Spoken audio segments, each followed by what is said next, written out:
Hello everyone, मैं हूँ सृष्टि and आज मैं लेके आ गई हूँ आपके पावर सीरीज के थर्ड टॉपिक के ऊपर, यानी कि पावर ऑफ मेडिटेशन के ऊपर। तो पावर ऑफ मेडिटेशन क्या होता है? मैंने पहले भी जो इंट्रोडक्शन वीडियो था उसमें बताया था कि मेडिटेशन यानी कि कोई भी चीज़ को आप कॉन्स्टेंटली कंसंट्रेशन एंड फोकस के साथ में करते रहते हो, ठीक है। सो ये कुछ भी हो सकता है। मेडिटेशन के लिए बहुत कोई सोचते हैं कि मेडिटेट करना मतलब आपको बस ध्यान लगा के बैठना चाहिए, आपको बस आसन लगा के ध्यान लगा के बैठना चाहिए। बट एक्चुअल में मेडिटेशन मतलब सिर्फ ये नहीं होता। This is one type of meditation, one form of meditation. And इसमें भी क्या बोला जाता है कि आपको आंख बंद करके कुछ एक आपकी पसंदीदा कोई एक चीज़ हो, कोई इंसान हो, कुछ भी हो, कोई एक्टिविटीज़ हो, उसके बारे में आपको कॉन्स्टेंटली सोचना चाहिए, ठीक है। सो मेडिटेशन में क्या करो, आप कोई भी एक चीज़ के ऊपर कंसंट्रेट कर रहे हो। So the thing is about concentrating on one thing, ठीक है। सो वो आंखें बंद करके कर सकते हो, या फिर ऐसा हो सकता है कोई एक एक्टिविटीज को आप इतना फोकस और कंसंट्रेशन के साथ करो कि आप उसमें डूब जाओ पूरी तरीके से, ठीक है। जैसे कि फॉर एग्जांपल किसी किसी को अच्छा लगता है कोई आर्ट फॉर्म प्रैक्टिस करने के लिए, किसी को लगता है फिजिकल एक्सरसाइजेस करने के लिए, ठीक है। जैसे मान लो कोई करता है सिंगिंग, तो वो कुछ सिंगिंग का प्रैक्टिस करता है, कुछ घंटे तक वो करते रहते हैं, उनको वो हॉबी जैसा रहता है।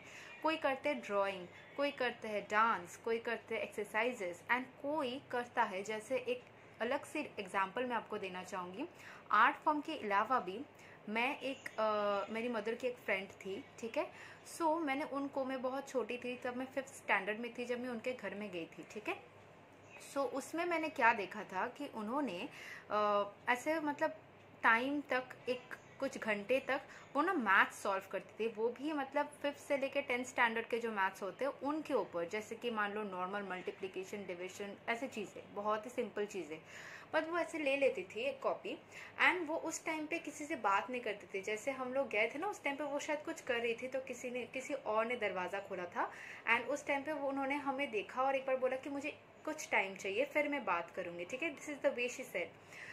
उनके अंदर इतनी कंसंट्रेशन थी। मैं ना उस टाइम वहाँ पे बैठ के उनके वहीं पे मैंने देखा कि वो ना इतनी स्पीड से कर जा रही थी, and that is also one form of concentration, ठीक है। ऐसा कोई एज नहीं होता, उम्र नहीं होता, कोई चॉइस की ऐसी नहीं है कि वो भी डांस करके करता है, वो भी सिंगिंग करके करता है, तो मुझे भी वैसे ही कुछ करना होगा अगर मैं मेडिटेट नहीं कर सकता तो, या फिर कोई आर्ट फॉर्म या हॉबी ही प्रैक्टिस करनी होगी, ऐसा नहीं है। कुछ भी चीज़ आप कर सकते हो, लेकिन उसके लिए आपको कंसंट्रेट करके कामली बैठ के फोकस के साथ में करते रहना है। एंड उस वक्त कोई भी बुलाए, कुछ भी हो जाए, जब तक इमरजेंसी ना हो जाए आपको उठना नहीं है, ठीक है। कोई कोई इंसान होते हैं जो कि पूजा करना पसंद करते हैं, मंत्रों का जाप भी करते हैं, ठीक है। कोई होता है कोई आंखें बंद करके कोई एक म्यूजिक सुनते रहते हैं, बहुत तरीके के होते हैं, ठीक है। कोई होता है जैसे कि मान लो कि कोई एक सोच में, कोई एक पर्टिकुलर सोच में वो सोच रहे कि कोई एक आइडियाज डेवलप कर रहे हैं, तो उस चीज़ के ऊपर इतना कंसंट्रेट करे कि कोई और किसी से बात नहीं कर रहे। मतलब जो भी करो ना, उसके अंदर आप कुछ वक्त के लिए उसी चीज़ के अंदर कंसंट्रेट कर दो। कोई एक चीज़ के लिए जब ऐसे करोगे ना, तो आपकी ब्रेन ही ऐसे बन जाएंगे कि हर एक चीज़ के ऊपर आप फोकस्ड हो जाओगे। तब आपके डिज़ायर्स एंड गोल्स तक पहुंचने का रास्ता भी बहुत आसान हो जाएगा। कैसे आप अपने डिज़ायर्स तक अपने आप, क्योंकि आपके अंदर वो फोकस आ जाएगा कि मुझे एंड तक तो वो करना है, तो कंसंट्रेट करने का वो चीज़ आपके अंदर आ जाएगा। बहुत इंसान बोलते हैं कि मेरी लाइफ में ये आ गई थी जिसके वजह से नहीं हुआ, होता है। That are accidents and incidents which happen in our life. लेकिन हमको प्रिपेयर करके रखना चाहिए कि जितना हो सके, अगर एंड तक कुछ इश्यूज हो गया वो अलग बात है कि आपके हाथ में ही नहीं थी। जितना आपके हाथ में है उतना तो आप करो। पहले ही अगर आप बोल दोगे कि नहीं, अगर एक्सक्यूज दे दोगे कि नहीं ये तो नहीं कर पाता हूँ मैं, या फिर नहीं होता है मुझसे, पहले आप ट्राई करो, इतना लेवल तक चले जाओ, बाकी तो आपकी ऑटोमेटिक सिचुएशन वाइज चीज़ें चलेगी ही, ठीक है। कुछ आपकी सोच या इच्छा रहेगी, कुछ अगले वाले इंसान की रहेगी, जिनके साथ आप काम कर रहे हो, जिनके साथ रहते हो, ये सब मैटर करेगा।